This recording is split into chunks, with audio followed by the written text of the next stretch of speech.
Thank you very much, the Right Honorable Prime Minister Raila Odinga. Ladies and gentlemen, let's take our seats. Thank you very much.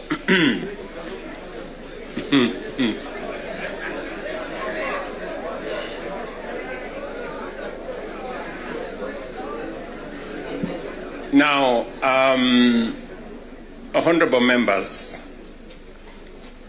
let me join the Right Honorable Raila Odinga and all the leaders who have spoken before me to welcome all of you to this very important first ever parliamentary group meeting that brings the two major coalitions together today here in Karen. Karibuni sana.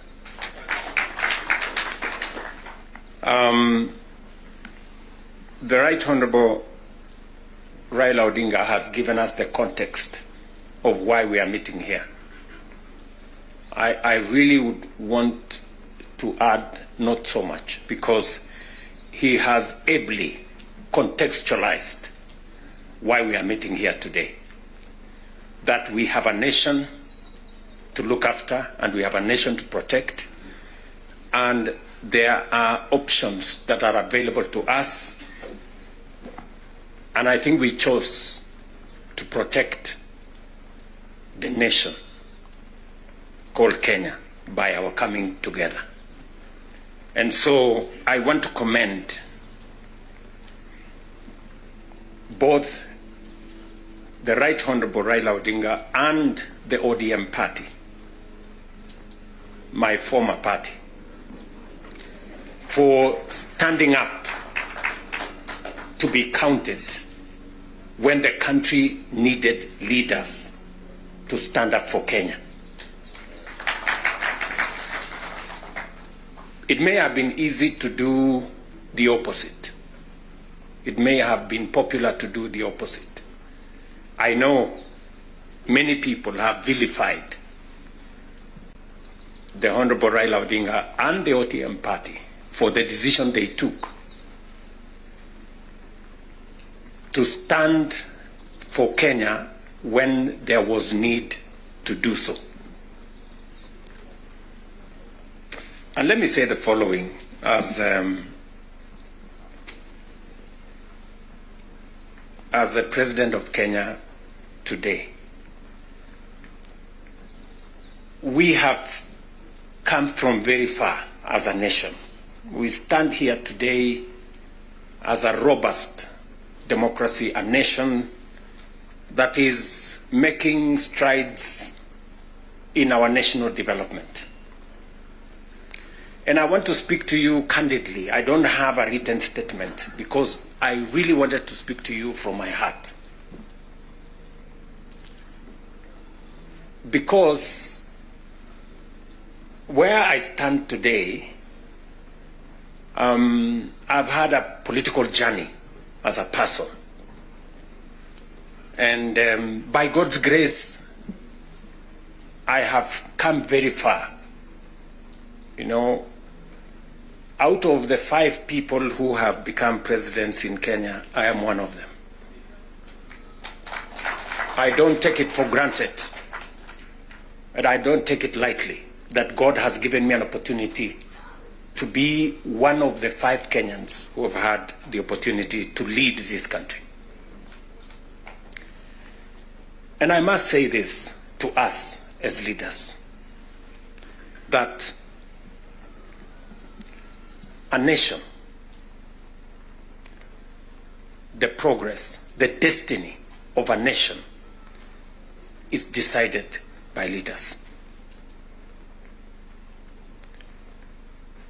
As to whether we are going to be a progressive nation or we are going to be a failed state is going to be determined by leaders, by us, the people who are sitting here.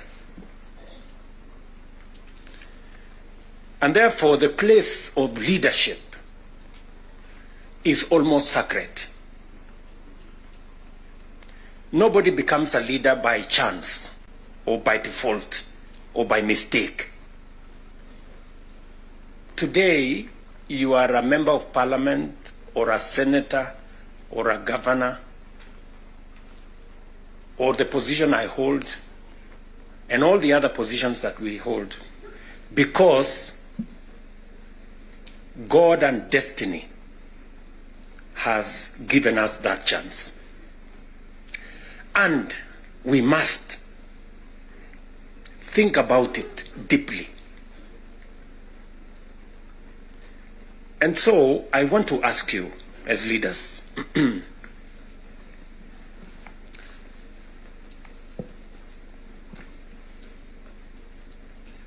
the Honorable Prime Minister has given us a history of countries.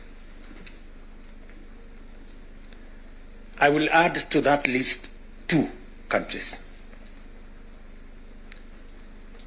Singapore and Kenya were the same countries 60 years ago. Malaysia and Kenya were the same 60 years ago. But today, we play in different leagues. They have managed to progress to the first world. We are still where we are. The difference between what Singapore has become and what we are is leadership.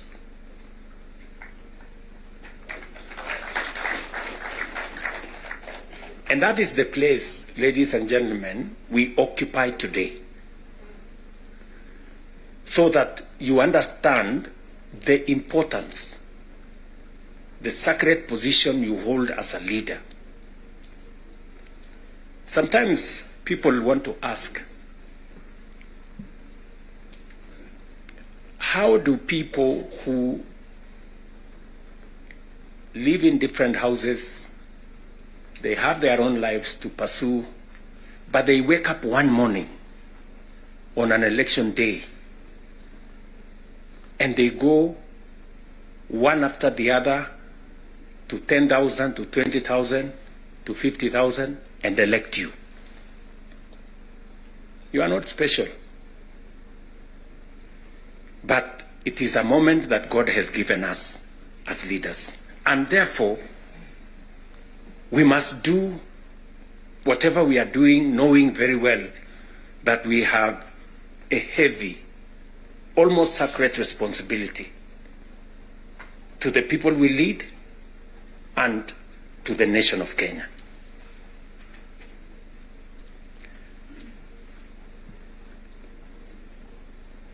And it is not that we don't know what we should be doing.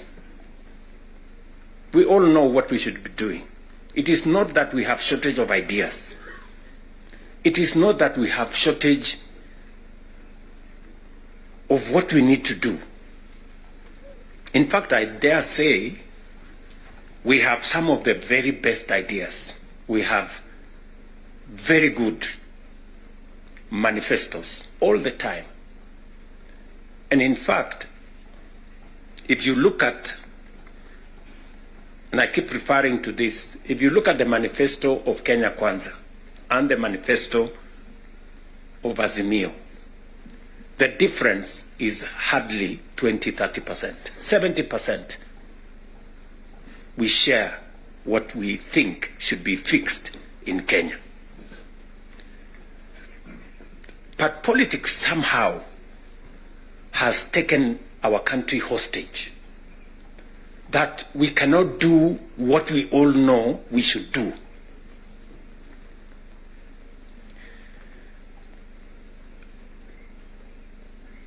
I have said that the difficulties that I face today as a president in Kenya are self-imposed. You know, I imposed on myself all these difficulties. Implementing the new funding model, implementing SHA, implementing housing, doing all those things. If I hadn't done any of those, I would be a very popular person, and but the country would not have moved anywhere. I am confident that if Raila had become president, he would be doing what I'm doing. Yes. he would be implementing SHA, he would be implementing housing, he would be doing reform in the education, he would be doing reform in agriculture. I know that for a fact, because I have been in his school of leadership. That's the correct position. And he would be as unpopular or as he'd be having the same difficulties that I have today. But these are necessary for Kenya to change. Friends, we cannot change the country otherwise. And that is why he has the courage to stand here and tell you, let us stop the extortion. Yes. Very few leaders can stand here and tell you to stop the extortion that is going on in Parliament. I'm telling you the truth. Very few leaders. Because we like making peace with mediocrity. Oh, and they're trying to explain things that we shouldn't be explaining. Now let me ask you, friends, we are all friends here. Yeah, we are one team, or so I guess. This fellow who is called chairman of welfare in committees, what is their job? What is their job? Extortion, that's it. And that is what Prime Minister is saying.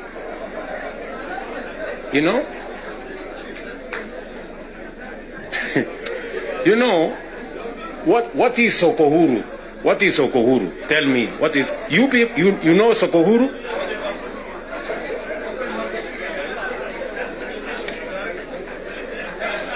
So, let me tell you. No, you see, and this is the same problem that we face. This is the same problem that we face. Because, look, for example, we passed the law that we all know, friends, we all know the problems we go through with fundraisings for people who have hospital bills. All of us. In your phones, you have WhatsApp groups. So-and-so has this, condition, so-and-so has this condition, to contribute here. True or not true? Yes. But we don't want to fix it because it's difficult. But I must commend you. I must commend the members of National Assembly and Senate, because you took the courage and passed the bills that today is beginning to solve the problem of health in Kenya. It may not happen instantly, but all of you can now see that there is a possibility that we can sort out the challenge of health and health delivery in Kenya.